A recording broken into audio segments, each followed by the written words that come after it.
Hey guys, so what I thought I'd do here today is just show you this Revolution X cabinet, which I've stuck a PC inside, and I've got MAME on there, Model 2 emulator, and a few others. I've got Recall working on this side at the moment.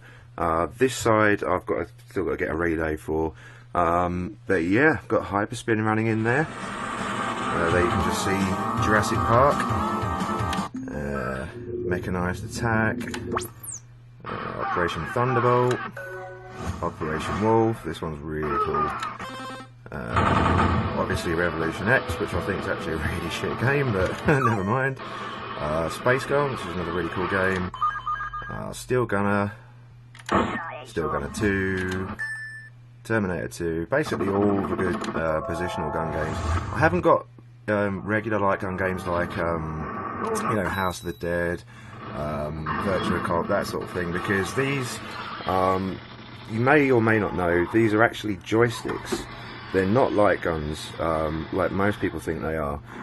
But yeah, I mean, I didn't really want to sort of go ahead and stick in games that didn't really sort of suit the control method. And these games generally tend to be pretty cheap, as in, I don't see how you could complete any one of them on 1 credit. I mean, if I'm wrong, then, you know, I'd like to see someone sort of prove me wrong, but yeah, I mean, with the exception of maybe Operation Wolf, I don't know about that one. Maybe you could sort of play through that on 1 credit, because it's at least got some skill to it, whereas the rest of them is basically put money in, pull trigger, and, you know, off you go. But let's choose a good one here so you can sort of get an idea of what it's like.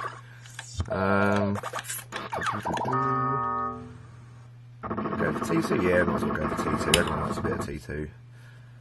So you press the start button, use the triggers, left side goes down, right side goes up the list. Press start to play. There's the play field. There we go, it's just booting up. I think I've got like 1 million credits in it already. If I just press 2-player start here, because this is the one with Recall in at the moment. Judgment Day. Come on. Yeah, that's loud.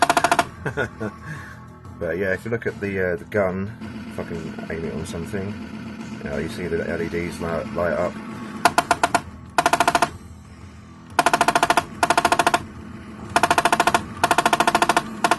Yeah, it's pretty loud. I'm not sure if it's actually supposed to be that loud, to be honest. I think the power supply I've got in there may be a little bit too, the amperage may be a little too high, but it's, I don't know, it all works fine, and it's, oh shit.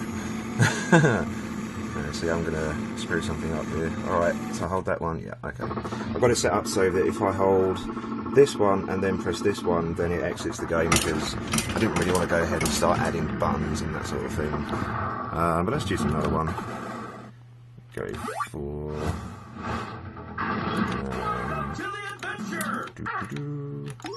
yeah, we'll go for Op Wolf, because that's another favourite.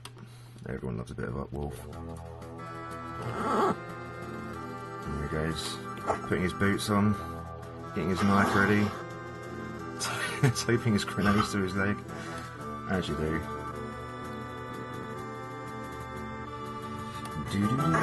Operation Wolf. So yeah, I'm running Groovy MAME in here to obviously get the correct resolutions and stuff, and the refresh rates and all that, and it really does look amazing.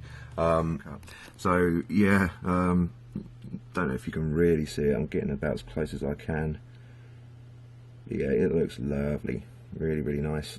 So we'll just stick some coins in. I haven't got a coin mech on this, so just press the service button here. Add a couple of credits. And I've got this, like I said, I've got the Recall set up. I've got, for the controls, I've got a Ultimark a-pac, I think, which is their analog control device interface thingy. Also for the Recall, I've got the pack drive. That's got like 16 outputs, so that's more than enough for this. You've got Recall left, Recall right. I've actually got the Terminator 2, like the inlay for the back of the glass, because you can't really see it now. I've turned the flash off, typical. But there's a mirror that sort of runs from top to bottom down to the back there, because the monitor's actually down here. If we look down there, and in a T2 cab, you've got this like graphic behind the mirror, and then you've got flash bulbs behind that, so that when you get hit, it actually sort of shows a little hit effect on the screen for left player and right player, and it looks really cool. And I thought, you know, I saw it on eBay, new old stock. It was like $20 or something, and I thought I might as well grab that. Luckily, it fit perfectly to this cab. I thought it would, because, you know, I don't think Revolution X came out that long after T2, or, you know, they're both Midway games anyway, and they did look very, very similar, and luckily, yeah, it was exactly the same size, so that just slipped straight in there. But I've still got to add the relays in there so that I can add the lamps, because you can't directly drive the lamps with the pack drive. Same for the recoil, because they're like 24 volt, 1 amp, 2 amp, something like that. And yeah, the pack drive can't drive that directly, so you drive the relay, and then that's connected to the power supply for this stuff. But yeah, so I'll just start the game here. And for the outputs, I've got a MAME hooker running for you know, like recoils and lamps and all that sort of good stuff. LEDs as well on the guns.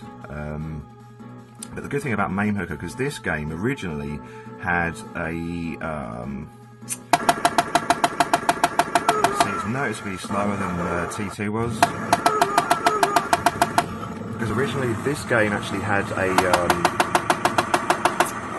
it's kind of like instead of having a solenoid like these guns do, where it sort of like sends out fire signal, it has just like a constant on signal, because the motor in Operation Wolf was like a wheel, I guess, and it just sort of span round and made this sort of rattling noise.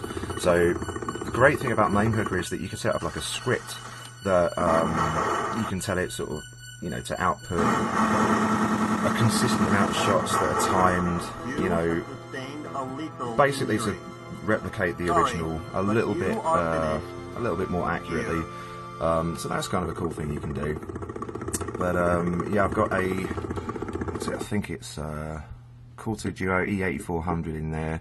I've got a semi-decent graphics card in there as well, because if I just get out of this, I've also got Gunblade NY in there as well. So I'll just fire that up. This was a massive pain in the arse to get this working. It's got, because of the way the emulator is set up, you can only run one player, and you can only use a mouse, which is really crap. I mean, you can use like a, what was it, raw input or something, and then you've got two mouse buttons, and it just gets really complex and convoluted.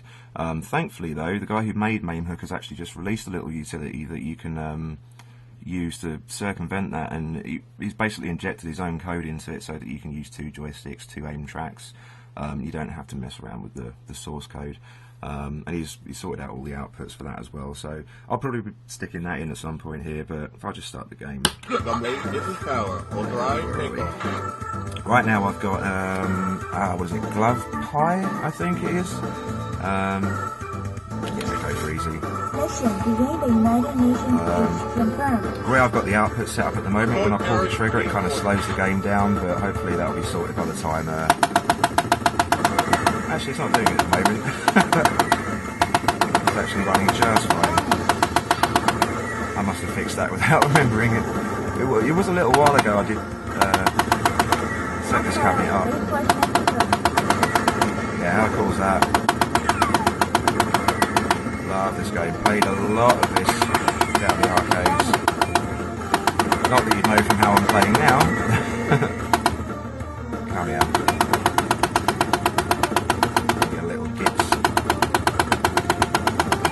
Yeah, this is originally a 24K game, 24K, so it's like medium resolution, and the monitor's a strictly low resolution monitor, but it looks surprisingly good, and it's an interlaced image, but you would never know. I think it's turned out really, really well. But yeah, there we go, so let's just quit this. Upgrade. You can see the LEDs flashing away as well on that side. But yeah, all in all, pretty cool. Don't think there's a lot else I can say about this. The condition of the cab isn't fantastic. That's obviously not the correct marquee for this because it's a Revolution X cabinet, but I just happen to have this and I just sort of threw it in there for the time being. There's a bit of T-moulding missing on this side, which you can't really see now. I've got the flash off. It was pretty dirty when I first got it. Hang on, bear with me a second and I'll just put the flash on. There we go, you can probably see a little bit better now. So yeah, there's that T-moulding that's missing there. This was absolutely filthy. I think someone just must have poured an entire sort of can of Coke over it, and it was just really sort of sticky, and it was all underneath the perspex. But yeah, I took it all apart and completely cleaned it all up, and it just looks much better now. The glass is really clean and clear, the monitor's really nice. Yeah, so overall, really pleased with this thing. The cabinet was actually given to me by a guy on UK VAT called Bristol Martin. Really awesome guy. I was basically saying how I wanted a gun cab, and he's just like, well, you know what, I've got this Revolution X, I'm not going to do anything with it, so, you know, it's yours. And I was like, fantastic, thank you so much.